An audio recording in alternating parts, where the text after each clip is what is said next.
आपण आलो आहे एक प्रगतशील शेतकरी यांच्या शेतामध्ये. सर तुमचं गाव नाव? करवली.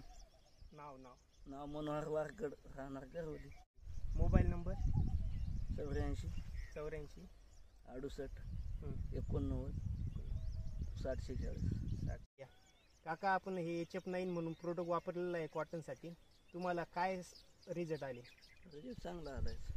तरी थ्रिप्स वगैरे चटणी चांगलं झालं. तुम्ही किती दिवसानंतर फवारणी केली? 15 दिवसानंतर. 15 दिवसानंतर. हो, पहिली फवारणी केल्याच्या नंतर 15 दिवसानंतर. तर आता कॉटनमध्ये काय फरक दिसायला तुम्हाला? चांगलं झालं ना. चांगला आहे. व्यतिरिक्त शेतकऱ्यांना काय सांगसान तुम्ही? नंबर 1 औषध आहे म्हणून सांगणार आणि काय सांगणार.